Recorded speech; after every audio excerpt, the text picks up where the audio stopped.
Hello guys, welcome back to our channel. അപ്പോൾ ഇത് Donegal part 2 video ആണ്. Part 1 video ആരെങ്കിലും കാണാനായിട്ടുണ്ടെങ്കിൽ അവർ മറക്കാതെ പോയി കാണുക. നമ്മൾ ലാസ്റ്റ് നിർത്തിയത് കില്ലിബഗിൽ നിന്നാണ്, കില്ലിബഗ് ഹാർബർ. അവിടെ നിന്ന് നമ്മൾ നോർത്തേൺ പാർട്ടിലേക്ക്, ഏറ്റവും നോർത്തേൺ പാർട്ടായ ഗ്ലെൻ കോളംസിലേക്ക് പോകുമ്പോൾ ഉള്ളൊരു ഹിഡൻ വാട്ടർഫോളിലേക്കാണ് നമ്മുടെ സെക്കൻഡ് ഡേ ട്രിപ്പിൻ്റെ ഫസ്റ്റ് ഡെസ്റ്റിനേഷൻ. അപ്പോൾ അതിൻ്റെ കാർ പാർക്കിംഗ് ആണ് ഇവിടെ. കാറൊക്കെ പാർക്ക് ചെയ്തിട്ട് ഞങ്ങൾ കുറച്ച് നേരം അവിടേക്ക് ഒന്ന് നിന്നൊരു വ്യൂ പോയിന്റ്, നല്ലൊരു വ്യൂ പോയിന്റ് ആണ്. അതൊക്കെ കണ്ടിട്ട് നമ്മൾ ബീച്ചിലേക്ക് ഇറങ്ങുകയാണ്. അപ്പോൾ ബീച്ചിലേക്ക് ഏകദേശം ഒരു 1.5 കിലോമീറ്റർ ബീച്ചിലേക്കും അവിടെ നിന്ന് ഏകദേശം ഒരു 1/2 കിലോമീറ്ററോളം ഹിഡൻ വാട്ടർഫോളിലേക്കും പോകാനുണ്ട്. ഒരു പ്രൈവറ്റ് പ്രോപ്പർട്ടിയിലൂടെയാണ് നമ്മൾ പോകുന്നത്. അപ്പം 2 സൈഡും ഫെൻസ് ചെയ്തിട്ടുണ്ട്. അവിടെ ആടുകളും ഒക്കെ ഉണ്ട്. അപ്പോൾ അതിനെ ഒന്നും ഉപദ്രവിക്കാനോ തൊടാനോ ഒന്നും പാടില്ല, പ്രത്യേകം അവിടെ എഴുതി വെച്ചിട്ടുണ്ട്.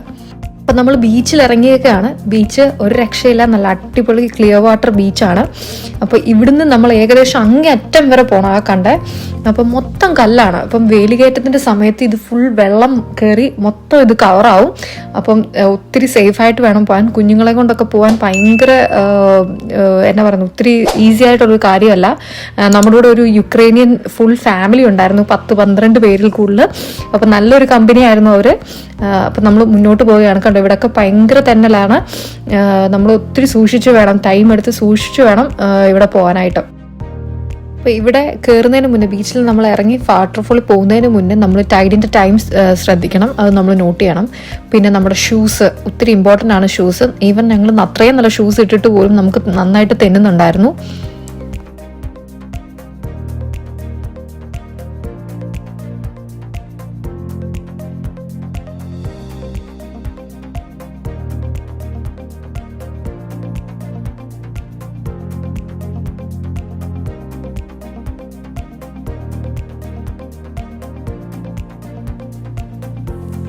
അങ്ങനെ സീക്രട്ട് വാട്ടർഫോളിലേക്ക് നമ്മൾ എത്തിച്ചേർന്നിരിക്കുകയാണ്.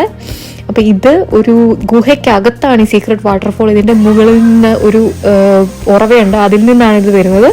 അത് നേരെ കടലിലേക്കാണ് ഒഴുകി പോകുന്നത്. വൈൽഡ് അറ്റ്ലാന്റിക് വേയിൽ ഓഷനിലേക്കാണ് ഒഴുകി പോകുന്നത്. ഒരു രക്ഷയില്ല, അടിപൊളിയാണ്, അടിപൊളി. ഇവിടെ നിന്ന് നോക്കിക്കഴിഞ്ഞാൽ ഈ കടൽ കാണുമ്പം സൂപ്പർ ഒരു സീനാണ്. അത് ഇവിടുത്തെ സൺസെറ്റ് വളരെ ഫേമസ് ആണ്. ഇപ്പം ഏകദേശം ഉച്ച സമയമായി, അപ്പോഴാണ് ഞങ്ങൾ വരുന്നത്. സൺസെറ്റ് വരെ നമുക്ക് കാത്തിരിക്കാൻ സമയമില്ല, പക്ഷെങ്കിൽ ഓസം, അടിപൊളി. അപ്പോൾ ടൈഡിൻ്റെ സമയം ഏകദേശം 3:30 അപ്പോൾ അതിന് മുന്നേ ഞങ്ങൾക്ക് ഇവിടുന്ന് പോകണം. അപ്പോൾ സീക്രട്ട് വാട്ടർഫോൾ എല്ലാവർക്കും ഇഷ്ടപ്പെട്ടെന്ന് വിശ്വസിക്കുന്നു. നിങ്ങളിവിടെ ആരെങ്കിലും പോയിട്ടുണ്ടെങ്കിൽ കമൻറ്റിൽ നിങ്ങളുടെ എക്സ്പീരിയൻസ് ഒന്ന് ഷെയർ ചെയ്യുവാണെങ്കിൽ ഒത്തിരി നല്ലതായിരിക്കും.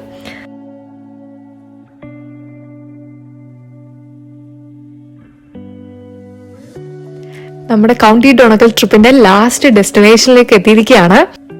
അപ്പൊ നമ്മൾ വന്നിരിക്കുന്നത് ഗ്ലെൻ കോളംസിലേക്കാണ്. ഏറ്റവും കൂടുതൽ ഐറിഷ് സ്പീക്കിംഗ് ഏരിയ ആണ് കൗണ്ടി ഡൊണഗലിന്റെ. ഇത് ഫുൾ ഹോൾ അയർലൻഡിന്റെ ഒരു ചെറിയൊരു മാപ്പ് അവർ കല്ലിൽ കൊത്തി വെച്ചേക്കാണ്. അപ്പോൾ ഓരോ കൗണ്ടിയിൽ നിന്നുള്ള ഓരോ കല്ലുകളാണ് യൂസ് ചെയ്തേക്കുന്നത്. ഇതാണ് ഫോക്ക് വില്ലേജ്. ഇത് ഫാദർ മാക്ടേഴ്സ് ഫോക്ക് വില്ലേജ് മ്യൂസിയം എന്നാണ് അറിയപ്പെടുന്നത്.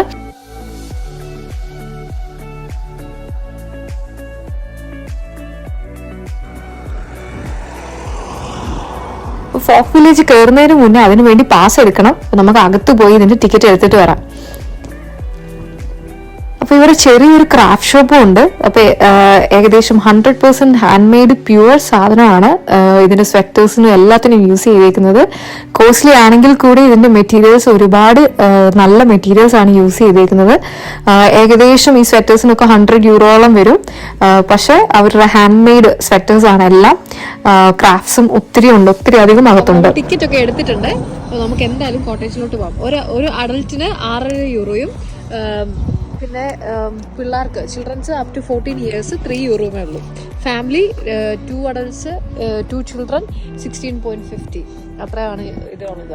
ഈ അയർലൻഡിലെ പുരാതനമായ വില്ലേജ് അല്ലേ ഇത്, ഫോക്ക് വില്ലേജ് എന്ന് പറയുന്നത്? അവര് ഇത് ഇതുവരെ നശിപ്പിക്കാതെ ഇത് അതുപോലെ തന്നെ മെയിൻറ്റെയിൻ ചെയ്തേക്കും. എത്ര വർഷം പഴക്കമുണ്ട്? ഏകദേശം 200-300 വർഷം പഴക്കമുണ്ട്. പുല്ലാന്ന് തോന്നുന്നു ഇതിന്റെ മേളിലല്ലേ. 200 വർഷം.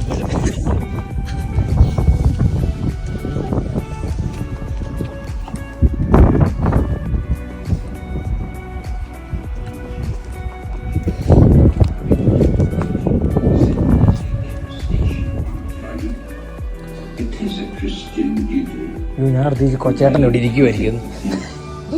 ഞാനിപ്പോ കൂടെ ടിക്കറ്റ് കൊടുത്തേ പുള്ളിക്ക്. പുള്ളി എന്നെ നോക്കുന്ന പോലെ ഇരിക്കുന്നു.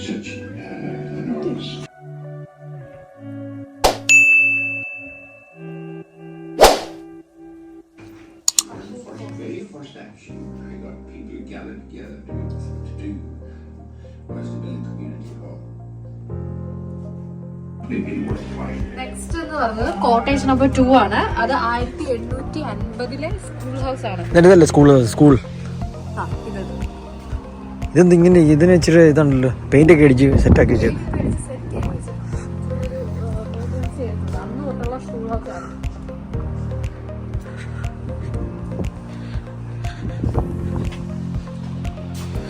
സ്കൂള്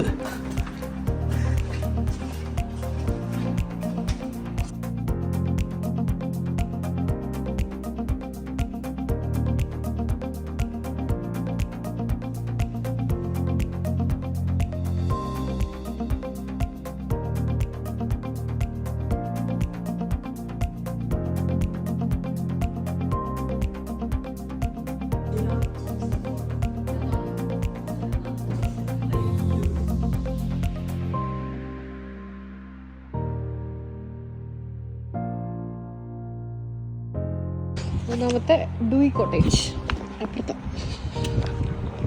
എഴുതി വെച്ചിട്ടുണ്ടെന്ന് തോന്നുന്നു അല്ലേ? എല്ലാത്തിനും പങ്കെടുത്തു. മൂന്നാമത്തേത് റബ്ബർ ഷീറ്റ് അടിക്കുന്നു. അതൊന്നും ആയിരിക്കത്തില്ല. അതാ ഡൂയി കോട്ടേജ്. മൂന്നാമത്തെ ടിപ്പിക്കൽ കോട്ടേജാണ്. 1800-കളിലെ ടിപ്പിക്കൽ വീടുകളാണിത്. അപ്പം ഇത് താച്ച് എന്താ പറയുന്നത്, കച്ചി കൊണ്ട് മേഞ്ഞ മേൽക്കൂരകളാണ് ഇതിനെല്ലാം ഉള്ളത്. 1700-കളിലെ സോറി.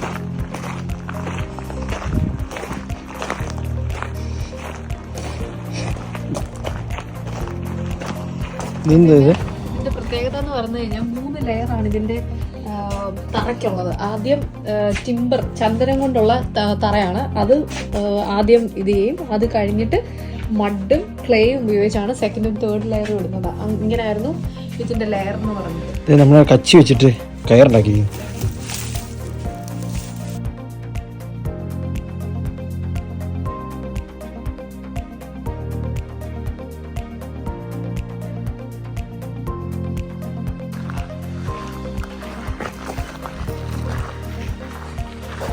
ഇതുണ്ടല്ലേ 1950 മുതൽ 1900 വരെ ഇങ്ങനെയുള്ള വീടുകളായിരുന്നു അല്ലേ?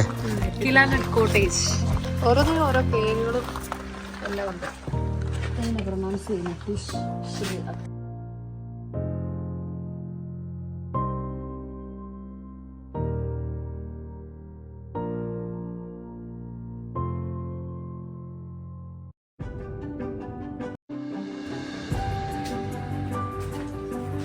പാത്രങ്ങളൊക്കെ ഉണ്ടോ? പഴയ പാത്രങ്ങള്,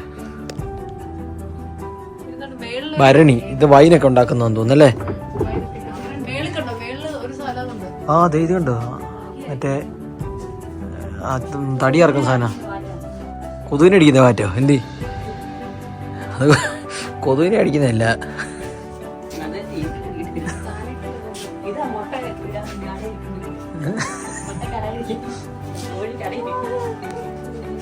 ഇത് കണ്ട്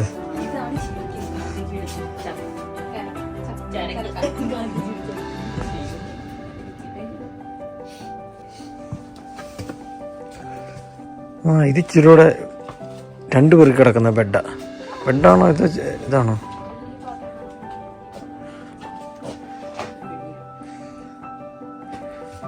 ഇത് മറ്റേ നമ്മുടെ എന്താ ഇതിൻ്റെ പേരുണ്ടല്ലോ, നമ്മുടെ പണ്ട് കരോളിനൊക്കെ പോകുമ്പോൾ ഉപയോഗിക്കുന്ന ഒരു സാധനം ഉണ്ടല്ലോ, പേരും മറന്നു. ആന്തലല്ല, ഇതിനെ പെട്രോമാക്സ്. അത് തന്നെ, അതുപോലെ ഉണ്ട് കണ്ടിട്ട്. ഈ മുറി ഇച്ചിരി രസമുണ്ടല്ലേ? ഏത് രാജാവ്? ഇവിടെ ഒരു കഥ വിളക്കി വെച്ചിട്ടുണ്ട് കേട്ടോ. തൊട്ടിലുണ്ട് കേട്ടോ, അതാണ് തൊട്ടില് ഉണ്ടായിരുന്നോ? ഇതെന്ത്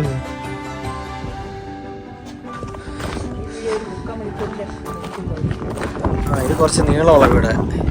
ഇത് ഇച്ചിരി പരിഷ്കാരിയുടെ വീട്.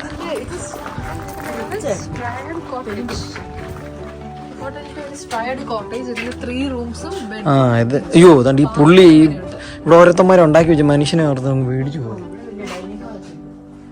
ഇച്ചിരി ഇവിടെ പരിഷ്കാരമായ ബിൽഡിങ്ങുകളാ, അല്ല വീടുകളാ. ഇതിവിടെ ഗ്യാസ് ഒക്കെ ഉണ്ട് കേട്ടോ.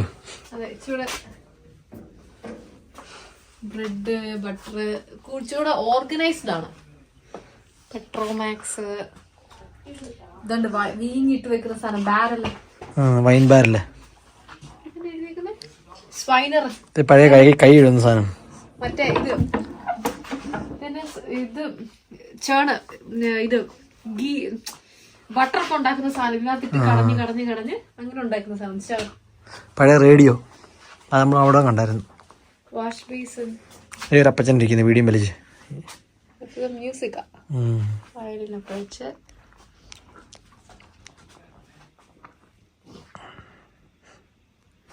ഈ ഈ മേളത്തെ ഗണ്ണ് കണ്ടോ? ഈ ഗണ്ണിന്റെ പേരാണ് ബ്ലണ്ടർ ബസ്. ഇത് യുദ്ധത്തിന് ശേഷം, യുദ്ധം കഴിഞ്ഞ് വരുന്നവരുടെ കയ്യിലുള്ള ഗണ്ണാണ്. അപ്പൊ ഈ വീട്ടുകാർ നേരത്തെ യുദ്ധത്തിൽ പങ്കെടുത്താ. യുദ്ധത്തിന് പോകുമ്പോ എന്തുണ്ടോ ഇതാ ഇതിനകത്ത് നോക്കുന്ന സാധനം. പഴയ തയ്യൽ മെഷീനൊക്കെ ഉണ്ട് കേട്ടോ.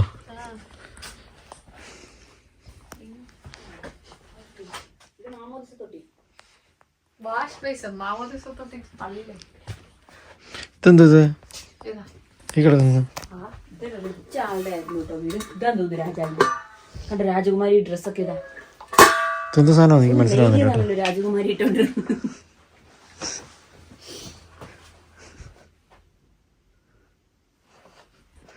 ഇത് തയ്യൽ മെഷീൻ. ഇതെന്താ പാവാട പള്ളിയോ? പള്ളിയിൽ പോകുന്ന ഡ്രസ്.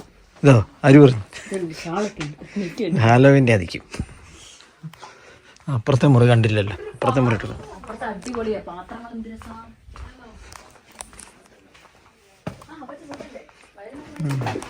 ഈ അമ്മച്ചിയുടെ വീടാന്ന് തോന്നുന്നു കേട്ടോ. ഈ വണ്ടി ഇവിടെ ഇരിക്കുന്നുണ്ട്. അമ്മച്ചിയുടെ മോളാന്ന് തോന്നുന്നു കേട്ടോ.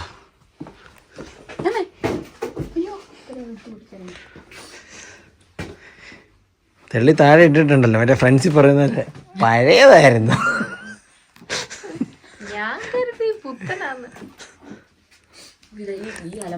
അവര് 10-200 വർഷമായിട്ട് അവര് സൂക്ഷിച്ചു വെച്ചേക്കുന്ന സാധനമാണ്. ഇത് കോഴിത്തൂരിട്ടാണ് അവര് കഴിച്ചോണ്ടിരുന്നത്. അത് അളക്കുന്ന സാധനം കോഴിത്തൂര്. അത് കഴിഞ്ഞ് മറ്റേ വശം വലിയ ചെവി. പഴയ കണ്ണാടി. ഇവരിച്ചിരി പരിഷ്കാരികളാ. ഇവിടുത്തെ എന്തത്? ഡൈനോസറോ? എന്തത്? ആ വെയിലിന്റെ ആണോ അത്? നമ്മുടെ തിമിംഗലം. ചെറുതാ. ഏറ്റവും വലിയ ജീവിയാന്ന് പറഞ്ഞിട്ട് ചെറിയ എന്തൊരു കുറച്ചൊക്കെ കിട്ടിയതൊക്കെ വെച്ചിട്ടില്ലേ അഡ്ജസ്റ്റ് ചെയ്തതാ. ബാക്കി പോയി കാണും. അവിടെ എഴുതി വെച്ചിട്ടുണ്ട്. ഒരു ബോട്ടൊക്കെ, മീൻ പിടിക്കുന്ന കൂട്. അത് പറഞ്ഞിട്ടല്ലോ ഞണ്ടിനെ പിടിക്കാൻ. ഇത് ഫിഷർമാൻസ് കോട്ടേജ്. ഇതൊരു പാമ്പിടിച്ച മീൻപിടുത്തക്കാരൻ്റെ വീടാ. പുള്ളി ഫ്രീക്കനാ കേട്ടോ. ഇവിടെ സൈഡിൽ നിൽപ്പുണ്ട്. പുള്ളി ടി വി ഒക്കെ കാണുമായിരുന്നു. അവരുടെ വീട് എന്തോ ടി വി ആയിട്ട്.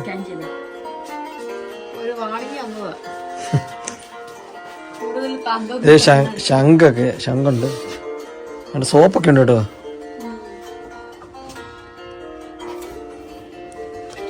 ഓ ചൂണ്ടയുടെ ഇത് കെട്ടത്തില്ലേ ആ സാധനം. ഇത് പഴയ ഉണ്ടാക്കുന്നതെന്ന് തോന്നുന്നു. ഈയം വെച്ച് എന്തോ സംഭവം.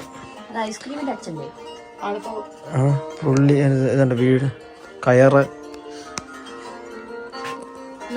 ഞണ്ടിന്റെ കൂടെ രണ്ട് ഈ പുള്ളിയുടെ ആയിരുന്നു. എന്തോ ചായപ്പൊടിയുടെ കമ്പനി ലയോൺസ് ഇരിക്കുന്നുണ്ടോ? എന്തി? അത് ശരിയാ കേട്ടോ. ആ കാലം മുതലുണ്ടത്. റിച്ച് മാനായിരിക്കുമല്ലോ. മോനുണ്ടാവൂലോ. റേഡിയോ ഉണ്ട്. പഴയ റേഡിയോ ഉണ്ടോ? ഇതെനിക്ക് തോന്നുന്നത് റേഡിയോ ആണോ അതോ എൻ്റെ കടൽ റേഡിയോ ആയിരിക്കും. ഇന്നത്തെ കാലത്ത് അതൊന്നും കാണത്തില്ല കടലിപ്പോൾ.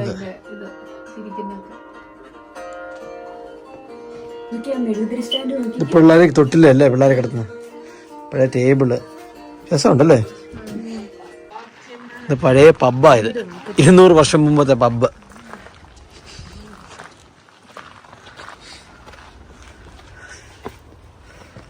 വലിയ വ്യത്യാസമൊന്നുമില്ല കേട്ടോ. ഇപ്പം മറ്റേ ഓട്ടോമാറ്റിക്കൽ സാധനം വരുന്നു, പണ്ട് ഒഴിച്ചു കൊടുക്കുന്നു.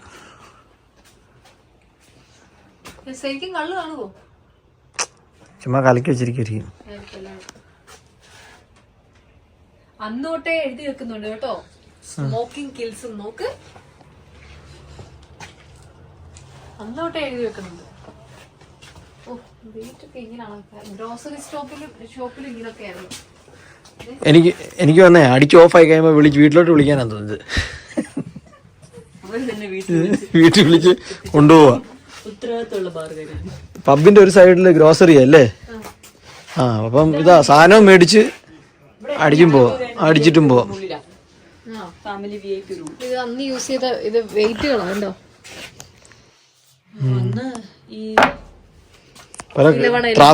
ഇത് നല്ല വെയിറ്റ് ഉണ്ടല്ലോ. എന്തിനാന്നറിയോ? ഇന്ന് സ്മോള് ലാർജ് ഫുള്ള് പൈന്റ് എന്നൊക്കെ പറയില്ലേ, പണ്ട് ഇവര് ഇത് വെച്ച് തൂക്കി അളന്നിട്ടായിരുന്നു ഇവര് കൊടുത്തോണ്ടിരുന്നത്. ഇതാണ് ഗ്രോസറിയാ. ഒരു സൈഡ് ഗ്രോസറി, ഒരു സൈഡ് ഇതുവാ.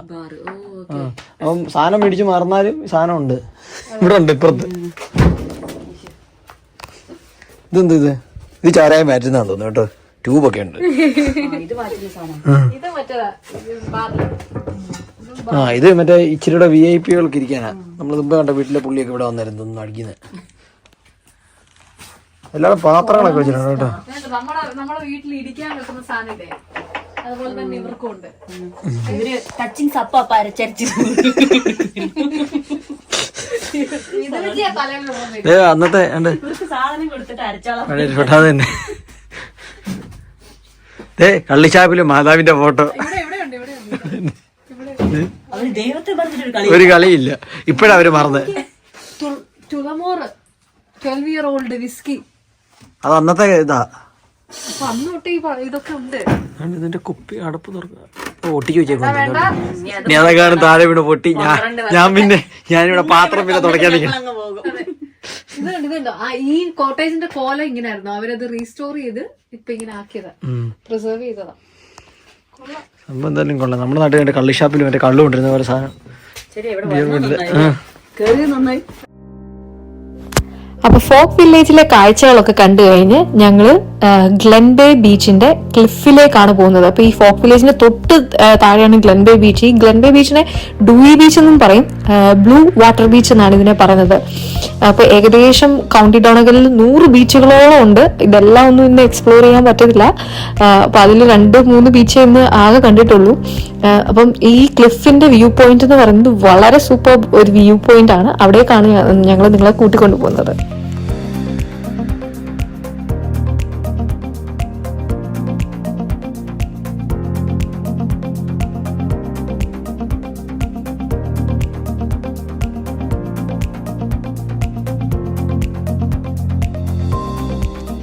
ഈ ക്ലിഫിനെയും അവിടുത്തെ കാഴ്ചകളെയും പറ്റി വർണ്ണിക്കാൻ എനിക്ക് വാക്കുകളില്ല. അത്രയ്ക്ക് അതിമനോഹരമാണ് ഇവിടുത്തെ കാഴ്ചകൾ. നിങ്ങൾ ലൈഫിൽ ഒരിക്കലെങ്കിലും നിങ്ങളുടെ ഫാമിലിയോടൊത്ത് ഒരു പ്രാവശ്യം ഒന്ന് ഇവിടെ എക്സ്പ്ലോർ ചെയ്യണം. അപ്പൊ ഇന്നത്തെ വീഡിയോ ഇവിടെ വൈൻഡപ്പ് ചെയ്യാൻ സമയമായിരിക്കുകയാണ്. ഈ വീഡിയോ നിങ്ങൾക്ക് ഇഷ്ടപ്പെട്ടിട്ടുണ്ടെങ്കിൽ ലൈക്ക് ചെയ്യുക, ഷെയർ ചെയ്യുക, സബ്സ്ക്രൈബ് ചെയ്യുക. Keep supporting. Thank you for watching TJ Travel Vlogs. Thank you.